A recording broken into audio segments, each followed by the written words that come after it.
pagi sahabat, kita berjumpa kembali di Santapan Rohani Pagi, edisi Kamis 1 September 2022. Dengan tema Tindakan Iman. Kita baca di dalam Yakobus 2 ayat yang ke-17. Demikian firman Tuhan. Demikian juga halnya dengan iman. Jika itu tidak disertai perbuatan, maka iman itu pada hakikatnya adalah mati. Sahabat terkasih, Tuhan menghendaki setiap orang percaya memiliki iman yang teguh. Ditegaskan bahwa setidaknya kita memiliki iman sebesar biji sesawi saja. Memang sahabat, biji sesawi itu sangat kecil.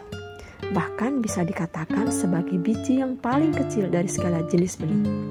Tapi jika ditanam dan bila sudah tumbuh, sesawi itu akan lebih besar daripada sayuran lain. Malahan akan tumbuh menjadi pohon yang besar, melebihi pohon-pohon yang lain, sehingga burung-burung dapat berlindung atau bersarang di cabang-cabangnya. Demikian pula halnya dengan iman. Iman kita tidak boleh statis, tapi harus dinamis dan bertumbuh.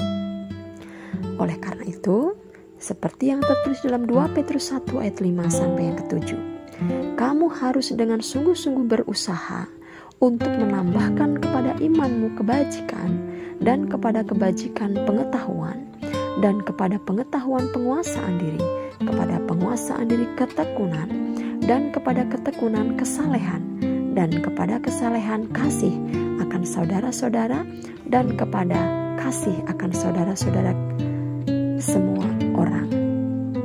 Namun yang paling penting, iman harus ada tindakannya. Ada 2 unsur penting dalam iman. Seseorang dapat dikatakan memiliki iman bila ia percaya meski belum melihat bukti. Selain itu, seorang beriman taat melakukan kehendak Tuhan apapun resikonya. Jadi, iman juga harus disertai perbuatan atau tindakan nyata. Bila tidak, maka dikatakan dalam firman Tuhan, iman itu pada hakikatnya adalah mati. Sahabat, jika kita berbicara mengenai iman, tetapi tidak bertindak sesuai dengan apa yang kita percayai, tentu hal itu adalah kesia-siaan belaka. Iman yang sejati bukanlah sekedar perkataan, tetapi harus diwujudkan ke dalam gaya hidup kita. Iman yang disertai dengan tindakan pasti membuahkan hasil. Contohnya adalah Rahab, perempuan sundal dalam Alkitab. Sebagai penduduk kota Yeriko, Rahab telah mendengar tentang kuasa Allah Israel yang mengalahkan banyak bangsa, dan ia tahu orang Israel sedang menuju Yeriko, sementara Allah menyerahkan kota itu ke tangan mereka. Ketika 2 orang pengintai Israel datang ke Yeriko, Rahab melihat itu sebagai kesempatan emas dan ia bertindak. Ia menolong 2 orang pengintai itu dengan menyembunyikan mereka di rumahnya.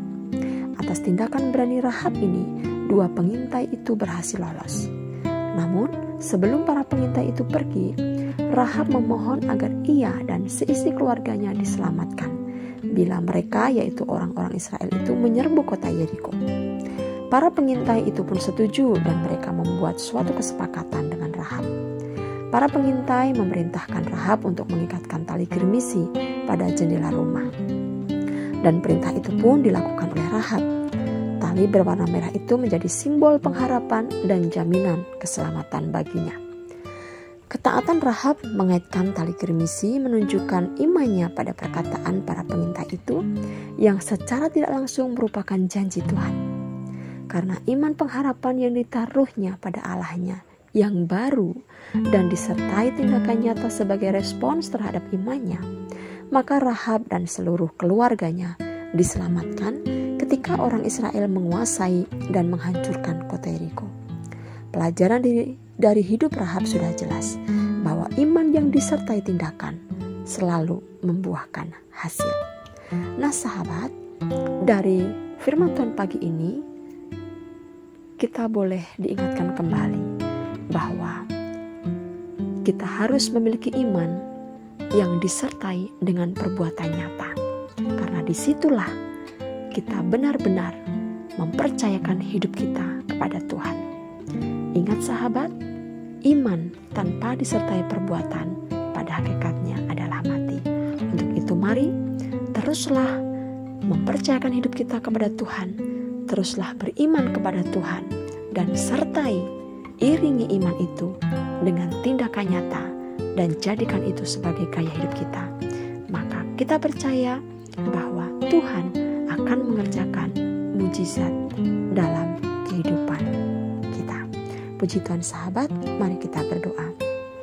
Bapa, kami bersyukur pagi hari ini kami boleh belajar bahwa pentingnya tindakan iman dalam hidup kami. Kami tidak hanya mengatakan percaya kepada Engkau, tetapi kami harus menyertai kata percaya itu dengan tindakan nyata, dengan perbuatan nyata, sebagai wujud bahwa kami memiliki iman kepada Engkau.